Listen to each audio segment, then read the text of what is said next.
So you want your Lamborghini to scream like an F1 car from the early 2000s, huh? You're in luck because today we're going full mad scientist on this Huracan.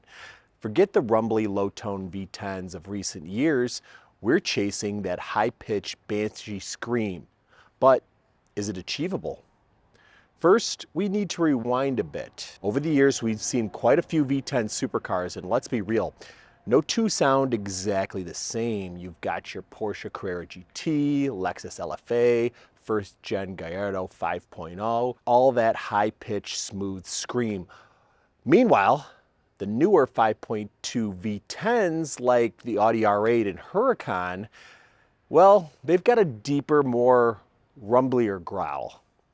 Why the difference? Well, some people say it's all about the firing order. The 5.0 had an even firing engine and produced a high-pitched sound, while the 5.2's odd firing, well, we'll call them more earthy. Others think it might have something to do with the manifold design having the catalytic converter integrated inside of it.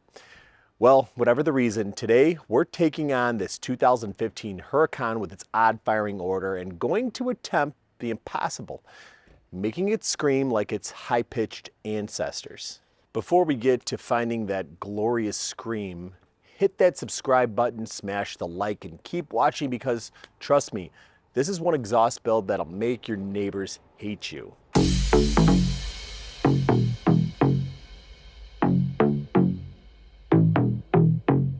Now, here's the kicker.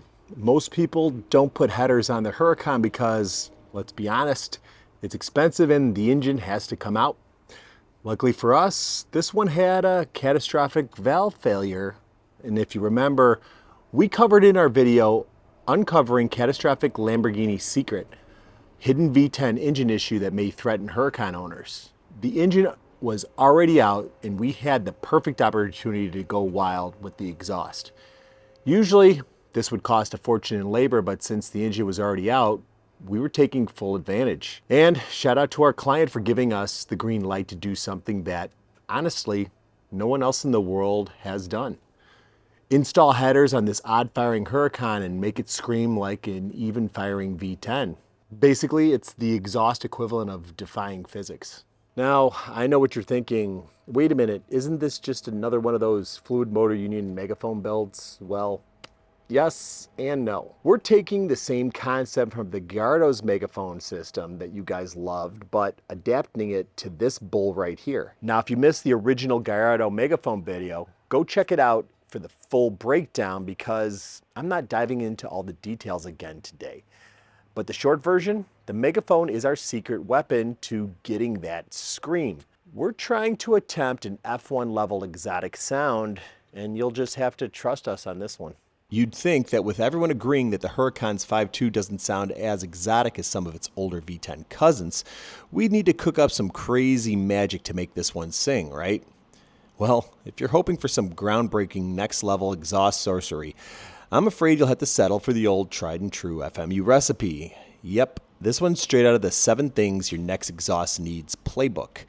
We've got proper tubing diameter, 3.5 inches this time, which is kind of a stretch for us in this car. The smooth merge X pipe, check. Loads of straight lines, and of course, the piece de resistance, our megaphones, to turn that rumble into a scream.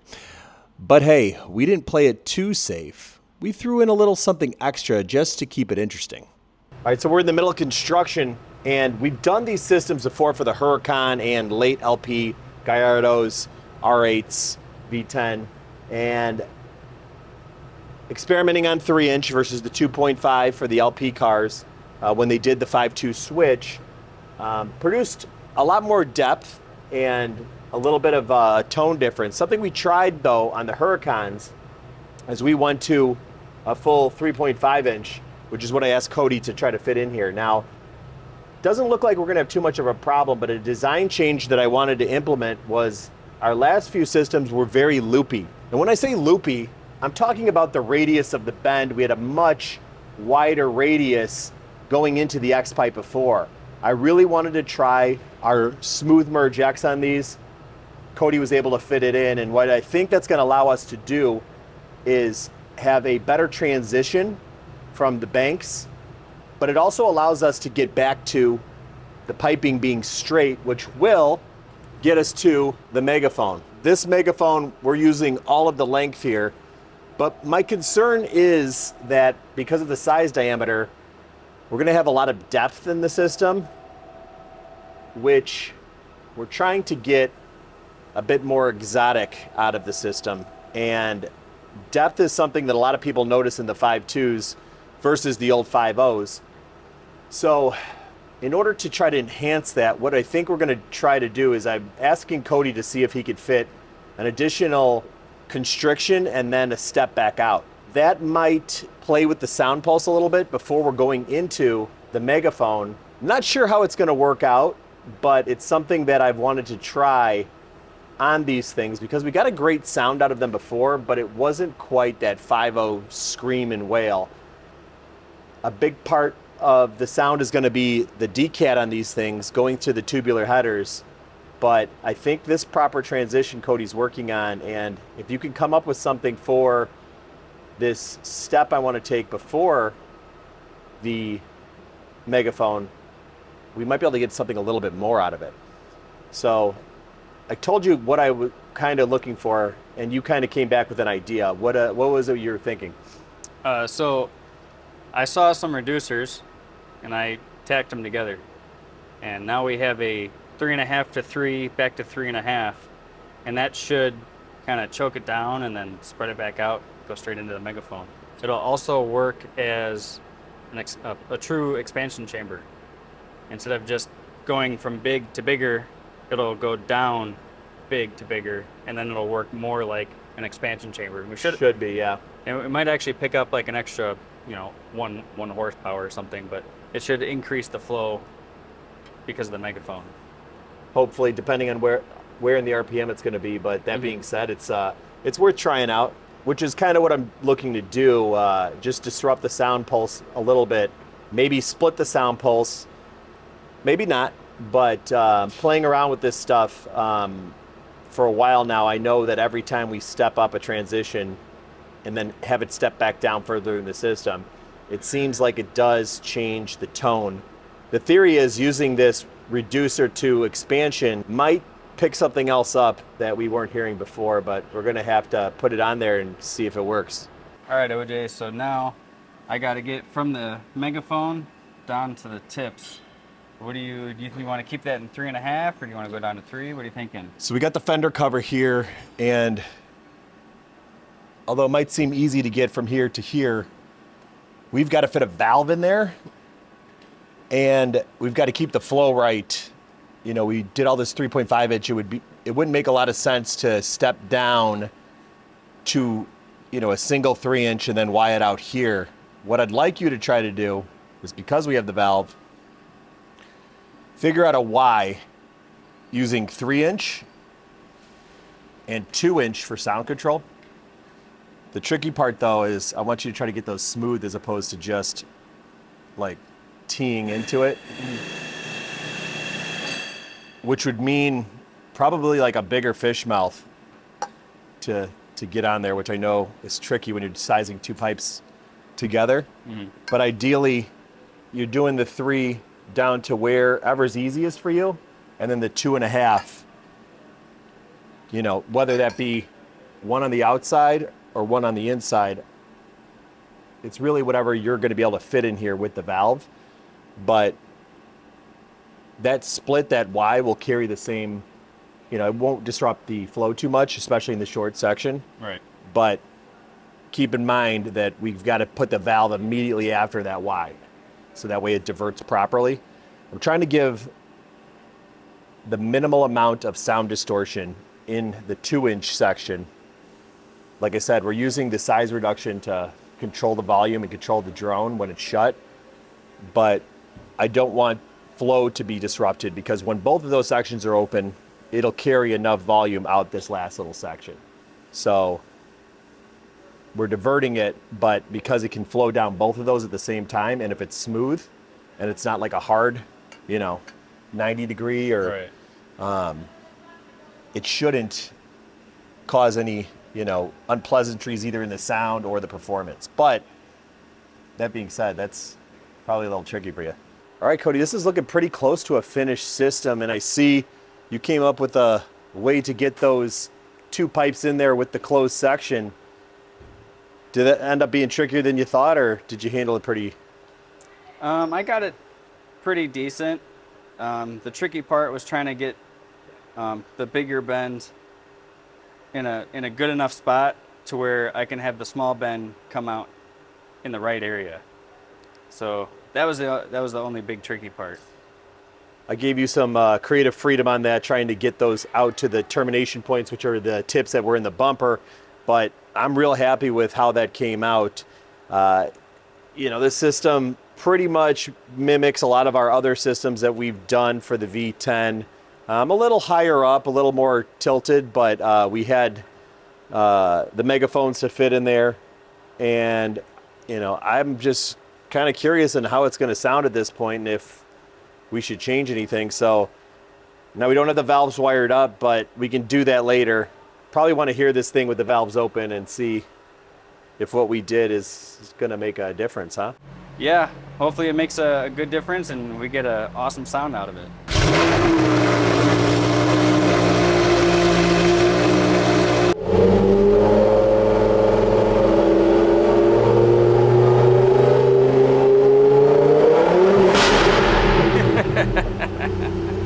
Okay, I got it sufficiently warmed up, and it's already sounding pretty rowdy from the cold start and just letting off the throttle. Definitely hear some pops and bangs without this ECU even being tuned yet. So I'm pretty excited, but a little intimidated to see how this thing sounds when we get it to 8,000 RPM.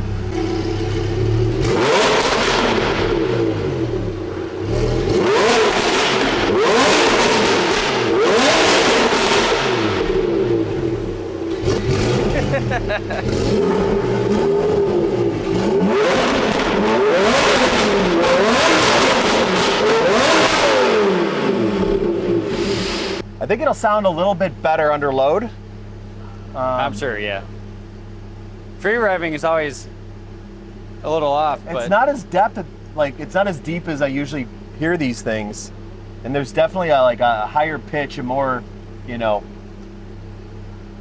higher RPM sound there, but I think it's going to need the street to actually hear what's going on. So yeah.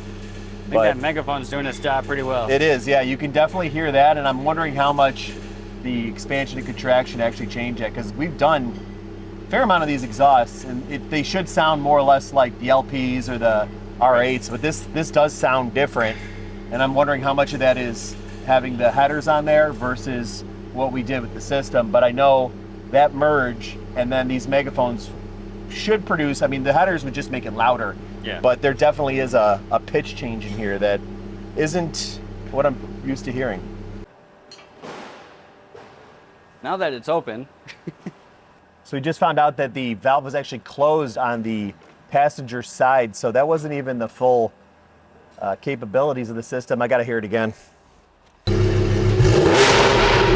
Oh.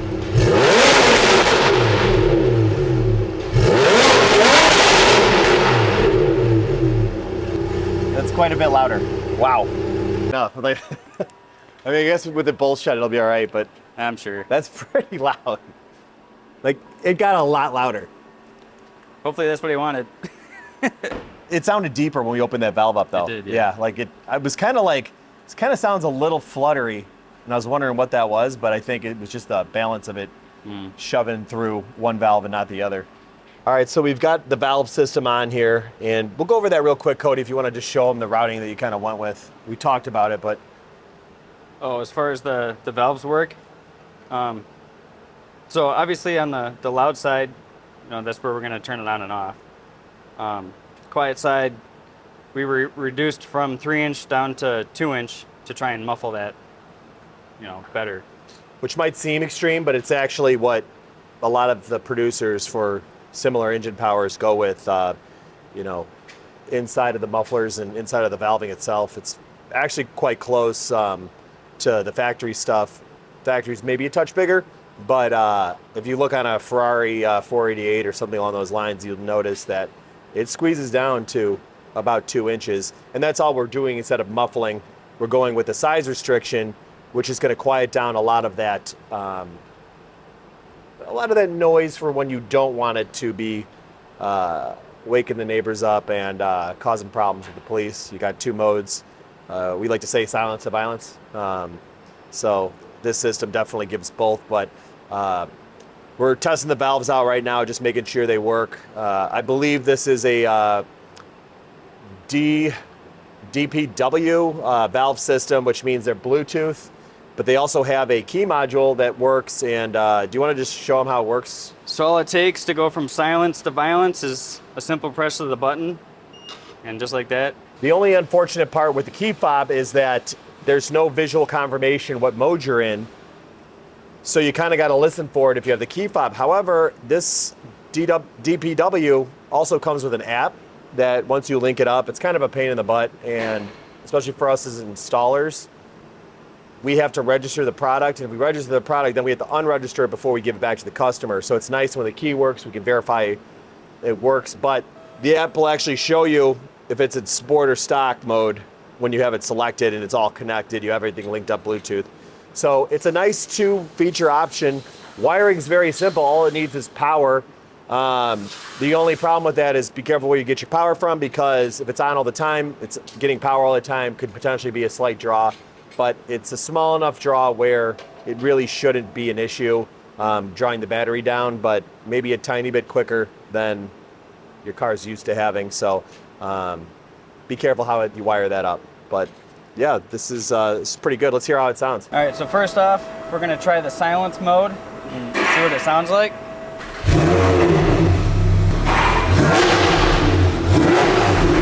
Now, we're gonna try the violence mode.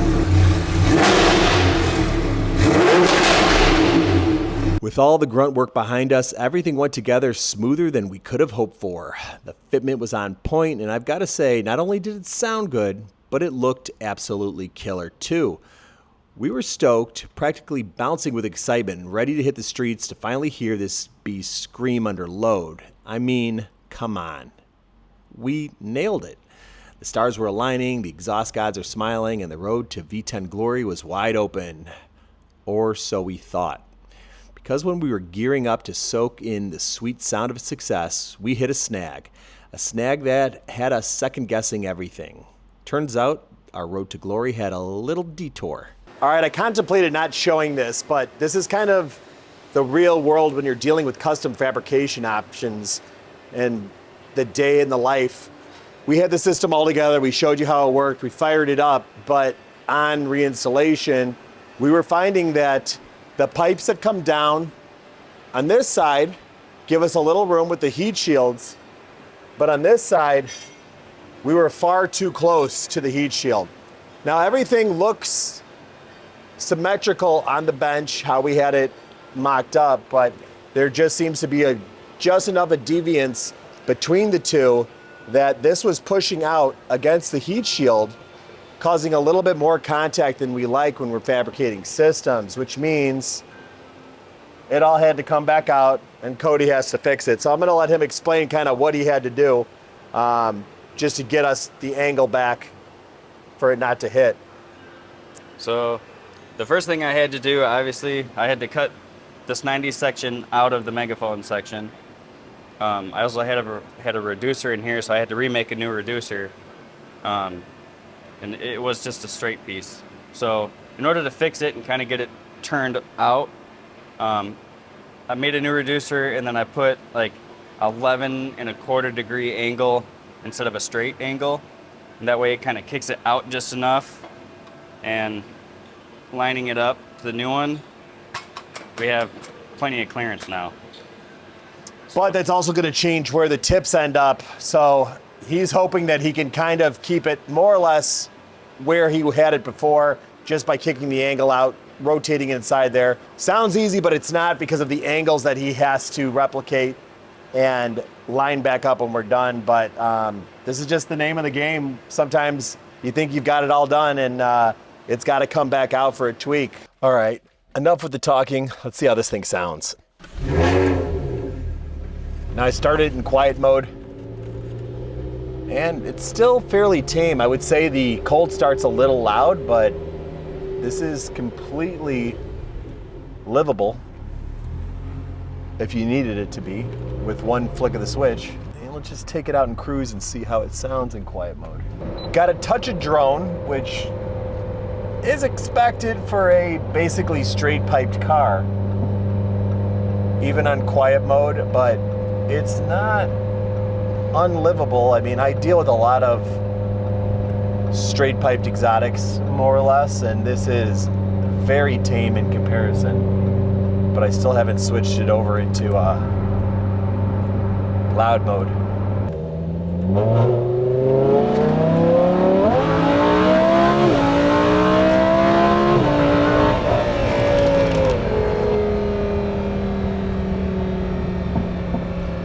Not bad for quiet mode.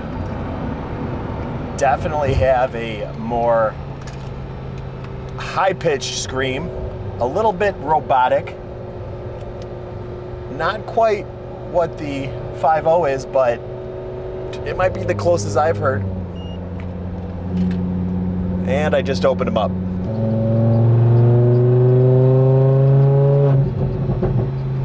Lots of burbles. There's nothing to really stop them without those stock manifolds in place. One more time.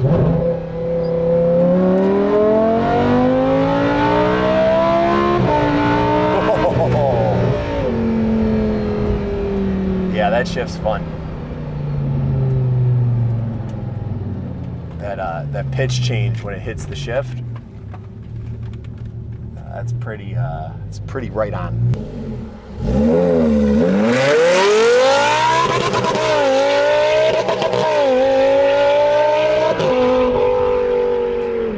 This exhaust might make me like these again, because it sounds really good in here. It just barks.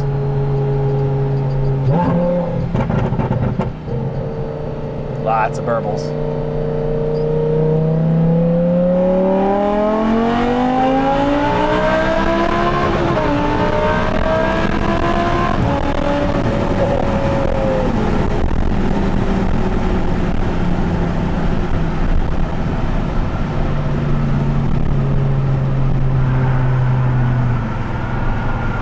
This is as high pitch as I've heard one of these. It is a different tone than the 5.0s, but then again, it's a different engine, so it'd be hard to get the same tone out of any two engines, and this is kind of what I go over in that video that I did about your car not sounding like an F1 car.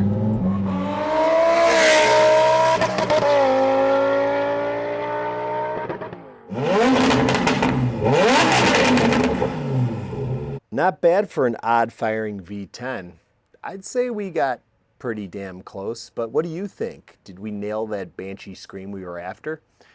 The moral of the story here is just because it's done one way for years doesn't mean you can't get creative and try something different. So if you're tired of your Huracan sounding like every other deep-throated 5.2 out there, maybe it's time to get daring and build something wild like this, or just get in touch with us and we'll make it for you. Thanks for watching, and as always, stay loud, stay curious, and catch us next time.